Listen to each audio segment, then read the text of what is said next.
Hello everyone, and welcome back to Figure Review. I'm of course your host PWS Phil, and today we're taking a look at defining moments. Ramon. We're saying hello to the bad guy. And if something happened to the gold, then something happened to you. Sorry I became Razor Ramon for a few seconds there, but we did get an awesome Razor Ramon figure. Let's take a look. A lot of people have been back and forth on this scan. Some people think it's pretty good. Some people think it could have been better. I think it's pretty good, especially for the time. If you compare how Razor looked in this particular time frame with the face, I think it's pretty accurate. Pretty nice scan there. Got the curly Q in the hair. Always a nice detail. Nice purple attire. Again, some people very nitpicky on the internet saying it's not the right shade of purple. That's pretty harsh, I'd say. You know what I mean? Gotta give a little cut slack. Be glad you got it in the first place. Includes the forever present gold chains, which is where the line, something happened to the gold, something happened to you, because he would hand the chains to a attendant at ringside, and that would be their warning in life. If something happens to the gold, something would happen to them. And speaking of the gold, of course, Razor, one of the greatest Intercontinental Champions of all time, has to come with the Classic Intercontinental Championship. Very cool, very cool. As you see, he's got the accurate, for support, black elbow pad, and for decoration, purple elbow pad. Razors included. Same thing on the knee pads. And let me ditch the vest and the belt, and we'll have a quick discussion about these chains. And there's the bad guy in all his glory. Now, let's take a quick look right here. Classic Intercontinental, looking good. Strap is stiffer on this one than more recent release belts, but that's still not too bad. I mean, most of the champions who wore this belt wore it around their waist anyway, so that shouldn't be an issue.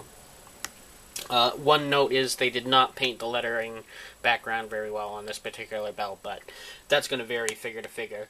And, well, just one more look at the vest. Nice detail in there, gold buttons there, and a nice clear Razor Ramon logo right there.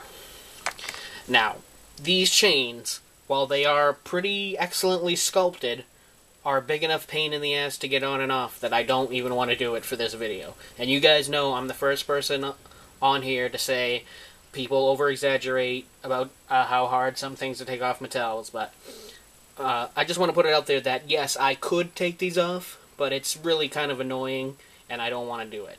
So, that's going to hurt this figure as far as the score goes, just because that's a little ridiculous. I think they maybe could have made like a little, you know, kind of like on the back of the belts, how they have, like they kind of snap in. I think there should have been like one little snap on the back so you could just easily take this necklace on and off. You know, for display or for play or really just in general should be easy to come off. So that's going to hurt it overall, but as you can see, excellent job on the chest hair. You get to see that front Razor logo pretty good, and there's those razor blades on the back. Definitely an awesome figure. Another thing some people have hit upon is that this Razor is a little leaner than the real Razor Ramon. You know, the real Razor wasn't a particularly, like, big, fat dude, but he was a pretty big, muscular dude. Like, we're talking, like, a little taller than Roman Reigns, but about that definition, you know? Around, you know, taller, a little taller version of Sheamus, really. So he's a little undersized, and that's going to hurt it too. So it's going to be a battle between the quality of accessories versus a slightly undersized body for Razor. Overall, I really like this figure visually, but I have to give some credence to the opinions of he is a little undersized. So, with the vest and the Intercontinental title, I'm going to have to give this Razor an 8 out of 10. It's very close to being perfect. I think if they would have went with slightly bigger arms and maybe even a little taller, it definitely would have been a grand slam. And the fact that those chains are so hard to take off because of the way his hair... I mean, you can see how narrow the chains are, and look how wide his hair lines are. Like, you could conceivably, if you were too rough, rip that necklace, especially in the back. So, Some slight knocks bring the figure down a bit, but overall, if you're just going to display it on the shelf, it looks great. You're going to play with it, plays great. But for someone who grew up in that era, he is a little undersized. I thank you guys for watching.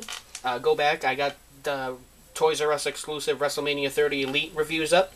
I got a whole bunch of Elite 33 reviews, and upcoming is Elite 34, 35, and some basics. I'll catch you guys later.